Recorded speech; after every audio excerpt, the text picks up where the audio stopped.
Hi viewers, welcome to our channel. ప్రస్తుతం మనతో పాటు దాము బాలాజీ గారు సీనియర్ జర్నలిస్ట్ ఉన్నారు. వారితో ఒకసారి మాట్లాడదాం. సార్ నమస్కారం సార్. నమస్తే. సార్, కేంద్ర మంత్రి రామ్మోహన్ నాయుడు గారి పైన వాళ్ళ సొంత టీడీపీ మీడియాని విమర్శలు చేస్తున్నారు, విరుచుకుపడుతున్నారని చెప్పుకోవాలి సార్. అండ్ సింగర్ మంగ్లీ పైన కూడా కామెంట్స్ చేస్తున్నారు. అంటే ఏదో టెంపుల్ దర్శనానికి వీళ్ళిద్దరు వెళ్ళారు, అప్పుడు గతంలో ఈమె టీడీపీ అగెనిస్ట్ గా వర్క్ చేసిందని కూడా చెప్తున్నారు. మరి ఏం జరిగింది? మామూలుగా మంగ్లీ ఏదో ఒక వివాదాల్లో ఉంటుంది. ఆమె చాలా మంచి సింగరు. ముఖ్యంగా ఆమెని తెలంగాణ అమ్మాయి అని అందరూ అనుకుంటారు. నిజానికి ఆమెది రాయలసీమ, అనంతపూర్ జిల్లా. తిరుపతిలో ఆమె చదువుకునింది, మ్యూజిక్ కాలేజ్ అక్కడ. సో ఆమె రీసెంట్గా మళ్ళీ వివాదంలోకి వచ్చింది. గతంలో కూడా ఆమె శ్రీకాళహస్తి టెంపుల్లో షూట్ చేసి పర్మిషన్ లేకుండా షూట్ చేసిందని విమర్శలు వచ్చాయి. కానీ అక్కడ ఏంటంటే ఆమె అప్పట్లకి ఎస్విబిసి శ్రీ వెంకటేశ్వర భక్తి ఛానల్లో అధికారిక ప్రతినిధిగా ఉంది. ఆ హోదాలో ఆమె అక్కడ కాళహస్తికి వెళ్ళి చేస్తే భక్తులందరూ కూడా దాన్ని వ్యతిరేకించారు. ఇలాగా గర్భగుడిలోకి వెళ్ళి షూట్ చేయడం కరెక్ట్ కాదని అప్పట్లో మళ్ళీ ఆమె సారీ చెప్పడం, అది ఆ వివాదం తొలగిపోయింది. అలాగే ఏదో ఒక వివాదంలో ఆమె మామూలుగా ఉంటుంది. అంటే ఆమె ఏదో ప్లాన్ చేసుకొని వివాదాలకు వెళ్తుంది కానీ కాదు. ఎప్పుడైతే ఈ రాజకీయంగా పదవుల్లోకి వెళ్తారో ఏదో ఒక వివాదంలో ఎవరైనా వెళ్తారో, జనరల్గా జరుగుతుంది. అట్లా ఇప్పుడు ఈమె ఒక వివాదంలో ఇరుక్కుంది. అది తెలుగుదేశం కూటమిలోని ఒకరి దీని మీద ఒకరు, ముఖ్యంగా తెలుగుదేశంలోని గొడవలకి ఈమె కారణమైంది. ఆమె ప్లాన్ చేసుకొని చేయలేదు కానీ ఆమె కారణం అవ్వాల్సి వచ్చింది.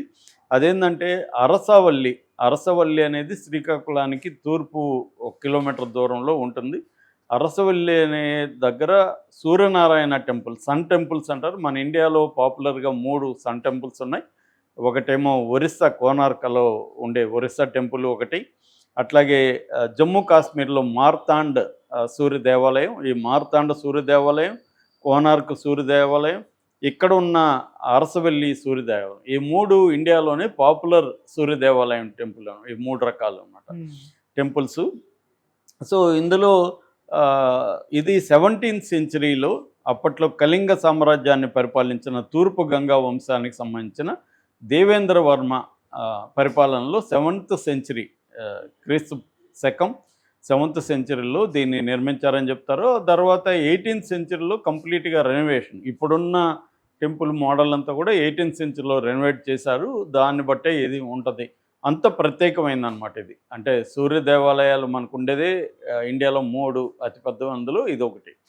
అందుకని ఇక్కడ ఎక్కడెక్కడి నుంచో వచ్చి దర్శనాలు చేసుకుని వెళ్తుంటారు. సో అలాగా మంగ్లీకి కూడా ఈ దేవాలయాల మీద పూజలు చేయడం, ఆమె వాళ్ళ మీద పాటలు పాడడం. అందుకనే సద్గురు కూడా ఈమెని ఎవరి శివరాత్రికి కోయంబత్తూరులో ఉండే ఆయన ఆశ్రమానికి పిలిపిస్తాడు. ఈశా ఆశ్రమం అంటారు. ఆ ఈశా ఆశ్రమాన్ని పిలిపించి ఈమె దగ్గర పాటలు పాడించుకొని సద్గురు కూడా డ్యాన్సులు చేయడం, ఇవన్నీ కూడా మనం చూస్తుంటాం. సో ఈమె ప్రతిసారి కూడా భక్తికి సంబంధించిన పాటలు కూడా పాడడం, అవి పాపులర్ అవడం చూసాం. అలాగా ఇప్పుడు ఏంటంటే రథసప్తమి సందర్భంగా ఈమె అరసవల్లి టెంపుల్కి వెళ్ళింది. వెళ్ళినప్పుడు ఆమెకు మేబీ పరిచయాలు ఉండొచ్చు. అక్కడ ఆయన పేరు రామ్మోహన్ నాయుడు, ఎర్రనాయుడు కొడుకు, కేంద్ర మంత్రి. ఆయన ఆమెను దగ్గరుండి తీసుకెళ్ళాడు. ఆయన వెళ్ళాడు కాబట్టి అక్కడ ప్రోటోకాల్ ప్రకారం ఎమ్మెల్యే గుండు శంకర్ కూడా వెళ్ళాడు. వీళ్ళందరూ వెళ్ళి ఆమెకు దగ్గరుండి ప్రత్యేక స్పెషల్ దర్శనాలు ఆమెకు చేయించారు. నిజానికి వీళ్ళు లేకపోయినా ఆమెకు ప్రత్యేక దర్శనాలు ఇచ్చుంటారు. ఎందుకంటే జనరల్గా ప్రముఖ వ్యక్తులు ఎవరన్నా వెళ్ళినప్పుడు అక్కడున్న పూజారులే వాళ్ళకి స్పెషల్ దర్శనాలు ఏర్పాటు చేస్తుంటారు, ధర్మకర్తలు వస్తారు. ఇవన్నీ జనరల్గా అన్ని టెంపుల్లో జరుగుతుంటాయి. మనకు వచ్చే ప్రాబ్లం ఏంటంటే భక్తి అన్నా కూడా మళ్ళీ విఐపి, భక్తిలో విఐపి, నీకు మళ్ళీ అక్కడ డబ్బు, ఇన్ఫ్లుయెన్సు, పవర్ ఉంటే నీకు దేవుడి దగ్గర ప్రత్యేక వ్యవహారాలు, ఇవన్నీ ప్రతి టెంపుల్లో జరుగుతుంటాయి. జనరల్గా జరగని టెంపుల్ ఏమి ఉండదు. తిరుమలలో కూడా మనకి బోల్డ్ సార్లు మనం కథ చెప్పుకున్నాం. సో అలాగా ఈమెకి జరగడం వల్ల మామూలుగా అయితే దీన్ని ఎవరు పట్టించుకొని ఉండరు.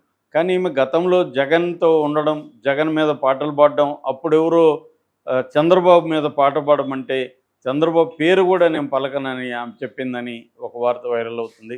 అట్లాగే ఫ్యాన్కి ఓటేస్తే అందరూ చల్లగా ఉంటామని కూడా ఆమె ప్రచారం చేసింది. అలాంటి వ్యక్తి జగన్ ఓడిపోగానే మళ్ళీ ఇప్పుడు తెలుగుదేశం వాళ్ళతో చేరి మళ్ళీ ఈమె ప్రత్యేక దర్శనాలు అవసరమా, ఇది ఎటువంటి సిగ్నల్స్ని పంపిస్తుంది అన్న ఒక ఆగ్రహాన్ని ఇటు తెలుగుదేశం కేడరు, తెలుగుదేశం మీడియా దీన్ని పెద్ద ఇష్యూ చేస్తుంది. మామూలుగా అయితే ఇది పెద్ద ఇష్యూ కాదు. ఎందుకంటే అన్ని రకాల టెంపుల్స్‌లో అధికారం, పవరు, ఇన్‌ఫ్లుయెన్స్, అధికారం అనే పవర్ అన్న ఒకటే అనుకో. అంటే డబ్బు, అధికారం, ఇన్‌ఫ్లుయెన్స్ ఉన్న వాళ్ళు చేస్తారు. ఎందుకంటే ఇప్పుడు మా తిరుపతి కాబట్టి చాలామంది అడుగుతుంటారు. మీకు తెలిసినోళ్ళు ఎవరైనా ఉంటే దర్శనాలు చేయిస్తారా? రూములు ఇప్పిస్తారా? ఇవన్నీ వస్తా ఉంటారు. ఎందుకంటే అక్కడ కొన్ని రకాల రెగ్యులర్‌గా పోతే ఇబ్బందులు ఉంటాయి కాబట్టి, ఆ ఇబ్బందులను అవాయిడ్ చేసి కంఫర్టబుల్‌గా దేవుడి దర్శనం చేసుకొని వద్దాం అనేది అనుకుంటారు. అది కామన్ ఇది. దాంట్లో మనం తప్పు పట్టాల్సిన అవసరం లేదు. ఎందుకంటే అందరికీ మంచి సౌకర్యాలు దొరికితే ఇది రాకపోవచ్చు. కానీ కొంతమందికి ఇటువంటి ఒక పద్ధతి ఉందని తెలిసిందనుకో అందరూ ట్రై చేస్తారు కదా! మామూలుగా ఒకరికి 3 లడ్లు ఇస్తానంటే నాకు 10 లడ్లు కావాలి సార్ అని అడుగుతారు, తెప్పిస్తారని. ఎప్పుడైతే ఈ డిమాండ్ ఉందో దానికి తగిన మెకానిజం కూడా తయారైపోతుంది. సో అలాగా ఈ అమ్మాయి కూడా వెళ్ళింది. సో నిజానికి ఆ అమ్మాయిని తిట్టట్లేదు వాళ్ళు. ఈ రామ్మోహన్ ఆయన్ని అక్కడున్న ఈ ఆయన పేరేమో గొండు శంకర్ని వీళ్ళని విమర్శిస్తున్నారు తెలుగుదేశం వాళ్ళు. ఇది కరెక్టా? జగన్కి ఇదిగా ఉండి జగన్ మీద పాటలు పాడి వైసీపీ గెలవాలని ప్రచారం చేసిన వ్యక్తి, చంద్రబాబు పేరు కూడా పలకడానికి ఇష్టపడని వ్యక్తికి మీరు ఇంత స్పెషల్ దర్శనాలు చేయించి ట్రీట్మెంట్ చేయడం వల్ల ఇది ఏం చెప్పదలుచుకున్నారు అనేది ఇప్పుడు ప్రశ్నిస్తున్నారు. వాళ్ళ ఆవేదనలో న్యాయం ఉంది. ఎందుకంటే ఈ ప్రభుత్వం వచ్చినాక కూడా జగన్ ప్రభుత్వంలో ఉంటూ గతంలో అరాచకాల్లో పాల్గొన్న రాజకీయ నాయకులు కావచ్చు, లేకపోతే అనేక సౌకర్యాలు జగన్ ప్రభుత్వం పొందిన వాళ్ళు కావచ్చు, ఇప్పుడు మళ్ళీ ఇదే ప్రభుత్వంలో కూడా వాళ్ళు వచ్చేసి వాళ్ళే హవా నడుస్తూ ఉన్నప్పుడు, గతంలో 5 ఏళ్ల పాటు తెలుగుదేశంలోనో, జనసేనలోనో, బీజేపీలోనో ఉంటూ జగన్ ప్రభుత్వంలో జరిగిన అనేక అరాచకాలకి గురయ్యి, అనేక బాధలు పడి, ఖర్చు పెట్టుకొని, డబ్బులు పోగొట్టుకొని, ఆరోగ్యాన్ని చెడుపుకొని, ఇవన్నీ చేసిన వాళ్ళనేమో పక్కన పెట్టేశారు. మనకి యాంటీగా ఉండి అక్కడ మన మీద దాడులు చేసి, మనకి యాంటీగా ప్రచారాలు చేసిన వాళ్ళకేమో మళ్ళీ ఇప్పుడు మీరు పెద్దపీట వేస్తున్నారు అని ప్రశ్నించడంలో న్యాయమైతే ఉంది. కానీ జరిగేది ఇదే. ఏ ప్రభుత్వం ఉన్నా కొంతమంది ఏం చేస్తారంటే తెలివిగా వాళ్ళని పట్టుకోగలరు. ఈ అమ్మాయి కూడా అలాంటి తెలివైందని మనకు అర్థమవుతుంది. అంటే కెరియర్ పరంగా కూడా తెలివిగానే ఆమె ప్లాన్ చేసుకుంది. అది ఈ అమ్మాయి తప్పు కాదు. అందరూ అదే చేస్తారు ఇవాళ. మనకి ఇప్పుడు గవర్నమెంట్లు మారినంత మందరం చాలామంది పనులు కావని చెప్పలేము. కమ్యూనిస్ట్ పార్టీలు ఉంటారు. వాళ్ళు ఏ పార్టీ అధికారంలో ఉన్నా వీళ్ళ పనులు చేసుకుంటూ ఉంటారనమాట. ఒక పక్క వాళ్ళకి వ్యతిరేకంగా మాట్లాడుతుంటారు కానీ పనులు మాత్రం చేసుకుంటూ ఉంటారు. ఓకే.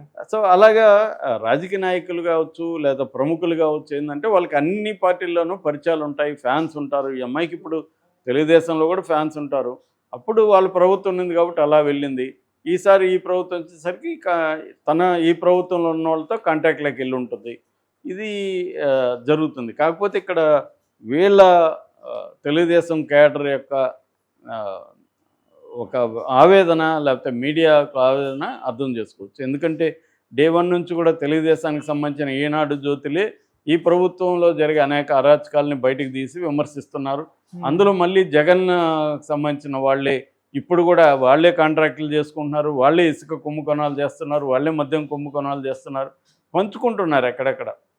ఇప్పుడు ఎందుకంటే వైసీపీలో గతంలో అక్కడ ఇసుక కుంభకోణాలు చేసే వ్యక్తి ఉన్నాడు అనుకో, అతనికి అన్నీ తెలుసు. ఎట్లా ఇసుకని తీసుకెళ్ళాలి, ఎక్కడ అమ్మాలి, ఎంతకు అమ్మాలి, ఏ రూట్లో వెళ్ళాలి, ఇవన్నీ అతనికి తెలుసు. కాబట్టి అక్కడ ఎమ్మెల్యేగా తెలుగుదేశం జనసేన వచ్చినప్పుడు ఇతను వెళ్ళి మాట్లాడుకుంటారు. అరే బాబు, నీకు వాటా చెప్పు, నీ వాట ఇచ్చేస్తాను, నన్ను డిస్టర్బ్ చేయకూడదు. ఎందుకంటే నేనంతా ఆల్రెడీ నాకు ఒక రూట్ ఏర్పడింది, ఇది నేను చేసుకుంటాను.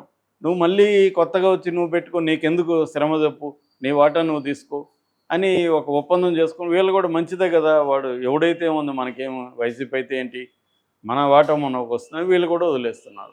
సో ఇది ఇప్పుడు ఇంతకుముందు ఇలాగ ఉండేది కాదు. పార్టీ లాయల్టీ అనేది గతంలో ఉండేది. ఇవాళ పార్టీ లాయల్టీ, ఐడియాలజీ లాయల్టీ అనేది ఎవరికి లేదు, పై స్థాయిలో వాళ్ళకి లేదు. చంద్రబాబుకు ఉందా పార్టీ లాయల్టీ, జగన్కు ఉందా? జగన్ బీజేపీకి వ్యతిరేకం, కానీ జగన్ బీజేపీకి సరెండర్ అయి 10 ఏళ్ళుగా ఉన్నాడు. చంద్రబాబు బీజేపీకి వ్యతిరేకం, కానీ అవసరమైనప్పుడు బీజేపీ దగ్గరికి వెళ్తాడు, అవసరం లేనప్పుడు కాంగ్రెస్కి వ్యతిరేకంగా పుట్టిన పార్టీ తెలుగుదేశం. కాంగ్రెస్తో గెలవలేదా? కాబట్టి వాళ్ళకే లేనప్పుడు మిగతా వాళ్ళకి ఎందుకు ఉండాలి? కాబట్టి ఇవాళ ఏంటంటే ప్రభుత్వాలు ఏమున్నా ఇన్ఫ్లుయెన్స్ చేయగలిగిన వాళ్ళే సక్సెస్ఫుల్గా నిలబడతారు. కేడర్ ఆవేదన అనేది ఎప్పటికప్పుడు తెలుగుదేశంలో ఇంతే,